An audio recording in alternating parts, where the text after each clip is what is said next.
Welcome everyone to another episode of Slasher Scotty. I am your host Scotty McCoy, and boy do I have a surprise for you. This man is my 200th interview since starting Slasher Scotty. So I'm really excited about having him on for my 200th guest. So please welcome Chris Obrocki, if I pronounced that correctly. Yes, you did. Awesome. And he and he played the Ringmaster in Shriekshow. Hey Chris, how are you doing? I'm fantastic. How are you? I'm doing great. I'm so glad to have you on. So the first question I got for you is, how did you get your start into acting? Oh gosh, let me dust my cobwebs off here.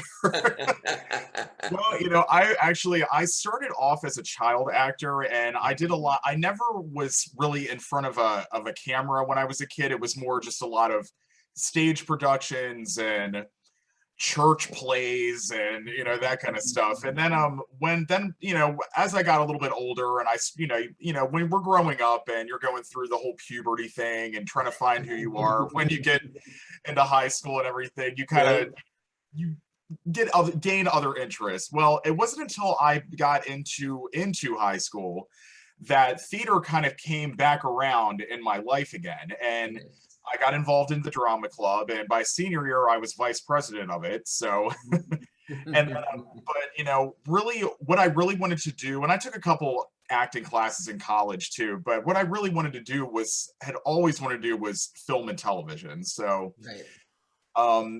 it's about my second semester of college. I had a talk with my family, and I said, "Hey, look, this is what I really want to do. I want to get a foot in the door while I'm still young and I can grow and advance in this field while I'm at this age." So I said, give me a year. If I don't have a foot in the door, then I'll change my major to something else. So lo and behold, I landed for a very, very tiny little walk-on part in Touchstone Pictures' Step Up with Channing Tatum. Nice. So that was that kind of kicked off the ball rolling. Nice. That's awesome. So that was your foot in the door right there. Channing Tatum and Step Up. That's amazing. So we know that you also are involved in Shriekshow. So how did you get involved with this production? It was really funny how this production really came to be. My company, where I work, we have a Halloween party every year. I mean, obviously we didn't have one last year, but because of times. But I decided I've always loved scary clowns. Like when I first saw Tim Curry in it just terrified me so much. And I often get comparisons to Tim Curry. So I always take that with a high honor because he's a wonderfully, wonderfully talented man. Absolutely. And but I dressed up as this ring. We were doing like a haunted house at the party, and we decided to do kind of like a scary circus. So I decided that I was going to dress up as like a scary ringmaster clown. And that's not something that you really see too often. So I dressed up as it. We took a lot of photos, and then I had already been working with director Brad Twigg a couple years prior to this. He cast me in, and I had actually taken a break from film prior to this, and Brad took a chance on me and said, "Hey, I've heard a lot of great things about you. I know you're trying to get back into the film industry. Would you like this part in my movie?" So the rest is history. Awesome. but Awesome. but giving you a little brief history and getting to my point. So he saw the pictures of me as the ringmaster, and he said, "I like this. I want to use this guy in a movie someday." And then it just kind of started the development process. I was like, okay, what kind of movie can we do with this guy, with this ringmaster? Obviously, it's going to have to be a Halloween themed movie because I mean, who doesn't love a Halloween themed movie? I mean, John Carpenter's Halloween is my favorite movie of all time. Absolutely. So it actually plays a good little chunk in Shriekshow. So. Yep. And that's just kind of how it came to be. It was all based on a costume, and now here we are a few years later, and we got a whole movie based around this character. So it's pretty surreal and pretty great. Right. So the next part is a two-part question. So for those unaware, can you let us know what Shriek Show is about, and can you tell us a bit about your character in Shriek Show, the Ringmaster, and what can we expect from him? Well, Shriek is about, it is a Halloween themed horror anthology. Okay. So kind of in the vein of, the now classic Trick or Treat and Tales of Halloween and everything. So it's about a group of friends that they're kind of bored, as with typical teenagers are, on Halloween night, and they're going to sneak into this seemingly abandoned carnival. But the thing is, the carnival is way off in the woods. Like who that right there should be your kind of your red flag. Like, why is there a carnival in the woods? And Right. sneak in there, and something's not right about all this. And then they discover that the carnival isn't abandoned after all, and they encounter the Ringmaster, as he likes to call himself. And he is the best word to describe him is sinister. Like, he's sort of, from the way he speaks is not really of this country, and we really don't know too much about him in this movie, because that was kind of the thing that I said to Brad. I was like, I don't want to give him too much. I think that makes him scarier, and that's going to give the audience, get their minds working, like, hey, who is this guy? Where is he from? Because I mean, nowadays everything is basically handed to an audience on a silver platter. Everything's always needs a backstory, and it's annoying. I want the mystery of that character to evolve over time. Yeah, absolutely. And like Rob Zombie's Halloween, like he had that backstory of Michael Myers, and it's like, we don't need that backstory of Michael Myers. What makes Michael Myers scary? Yeah, what makes Michael Myers scary is the mystique of his evilness and why he's doing this and that and the other. Right. Like it's insane.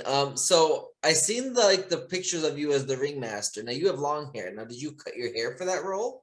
Oh no, I threw it up in a man bun, and actually it's kind of good, because it keeps I wear a very big top and heavy top hat in that film, so it keeps my hat kind of center and secure on the top of my head. Nice.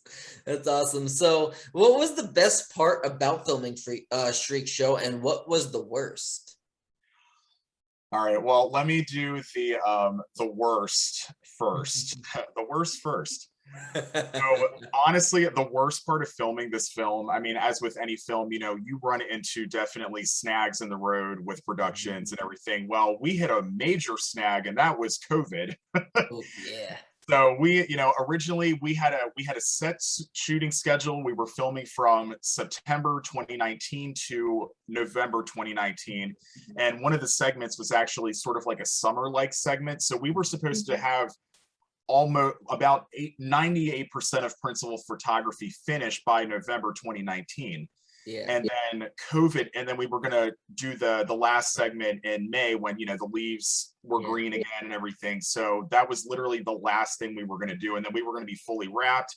We were gonna have it, start the editing process, and we were hoping to have a premiere for it in October of 2020 last year. But obviously the pandemic had other plans for the world, so it really set us back almost a whole year of production. I mean, we were lucky enough to resume production not until October of last year. So, but we had to have people getting COVID tests consistently. We had temp checks. It was a whole big thing. So, this pandemic definitely was not kind to this film production. And yeah, especially when you had 98% done, and then you literally have the ending to do, and then it's like, I can't do this ending. I have to wait a whole year to do the ending, pretty much. But you know what? In a way, it kind of worked out a little. I want to say maybe a little bit better, because now this is going to segue into the pros of this production, and that's, we were able to film some extra things this October that we didn't get the chance to film last year during, when we resumed production, or back in November of 2019. Like, we have a whole opening credits montage that is going to be such an homage to a very popular sequel in the horror genre, and like I've seen footage of it, and it's you guys are gonna love it, and Absolutely. you guys are gonna be in the theater and be like, oh man, they totally did that, and so. But other than that, some more pros was just we had a great cast. And everybody that, God bless everybody on this production that stayed with it despite all the setbacks. But we did have some actors that didn't even show up to set. And I mean, they will not be working for us again. We'll say that, because that's just completely inconsiderate and unprofessional.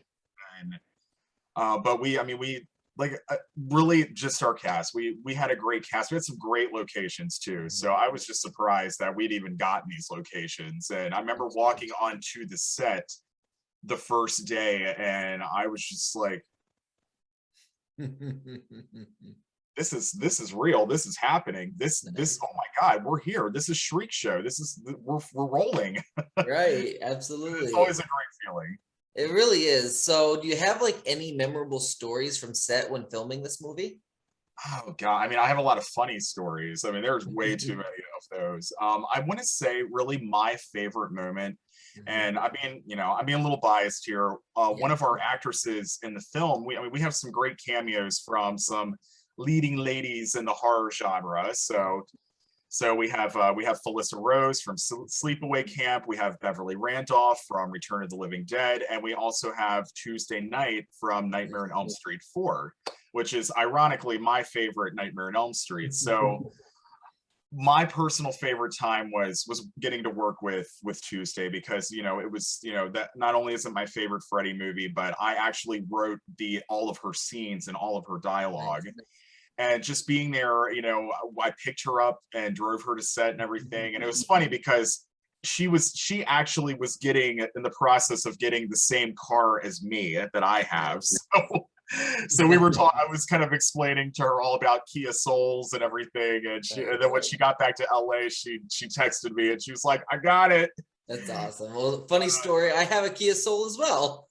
Hey, there we go. It's such a great car. It is. But just getting to work with this iconic actress in the film genre and the horror genre that I grew up watching for so many years, and her just asking me like, Chris, is this enough? Do you want me to give a little bit more here in this part? Do you need me to pull back? And I'm just like, wow, this is a moment in time here. And yeah, so Tuesday, if you watch this, love you, girl. Absolutely. And if she's watching this, I really want to have you on my show. So what was the hardest part about bringing the Ringmaster to life? I really think the hardest part of all was just really finding kind of like really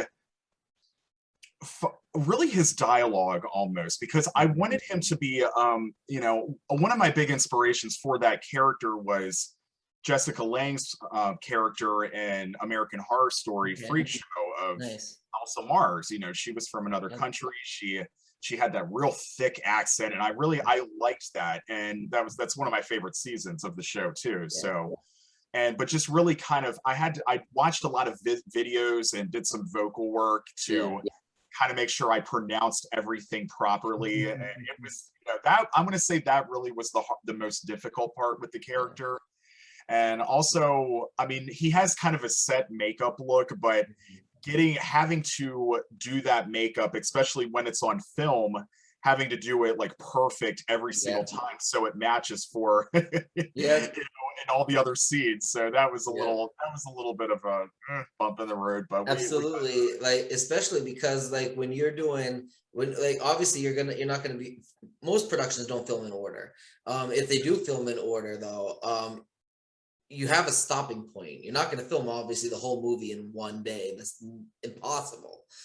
So if you have like just a little piece of the makeup messed, different from the previous film date, it might be like, oh, it's a different day of filming, it's not going to matter. But once you get into post-production editing, immediately when you're watching the movie, you're going to see this makeup move over to here or that makeup move over to there. It's literally like it's moving in thin air.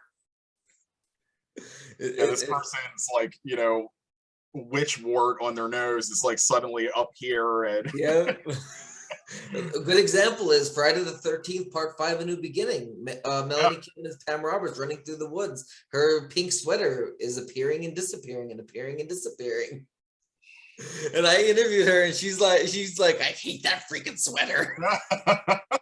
And it wasn't even an ugly thing. She's like, oh man. Yep. So did you write the script? I wrote the opening credits montage, and I wrote the one of the stories that's in the anthology when that Tuesday night is in. It's called The October Demon. Nice. So when you saw like the entire full version of the script, what were your initial thoughts about it? Like, what were you thinking about this movie? Did you think it was going to be a success? What was going through your mind? Well, of course, with any person that's involved in a new production, and you first get that script, you're ready. You got your dynamite ready and your pencil. It's like, okay, what needs to be changed here? But I had faith in our main script writer, and I overall I really did enjoy the script. I mean, there was a couple of things of dialogue that I did change personally for my character. Yeah. And I'm like, no, he wouldn't say that. And also, like, one thing I changed was originally in one of the original drafts of the script, my character actually had a name. Okay. And I told Brad, I said, Brad, no, he's just the Ringmaster. I mean, if we're gonna give him I think giving him a name humanizes him too much. Yeah. So that was one thing that I did personally change in the new script. But overall, I thought it was good. The dialogue was funny. It flowed naturally, and it made me laugh a few times. And there was a couple pretty nasty scenes in there. So I was like, all right, I think we got a movie here. That's awesome. So that was the last question I really have regarding Shriekshow. I do have two more questions. The next one is I know you play Lord Chancellor in the Medieval Times Dinner and Tournament, and I have to mention this because I personally went to one of the shows and I absolutely loved it. It was so much fun. Oh, well, good. We always like to hear that. That's awesome. And I'm I'm a big World of Warcraft guy, and I love like those type of like, medieval times, eating like, for example, dragon breath chili type of stuff, like very like old time stuff. And I loved when they served all that. So how did it come about on you becoming Lord Chancellor, and what is this experience like?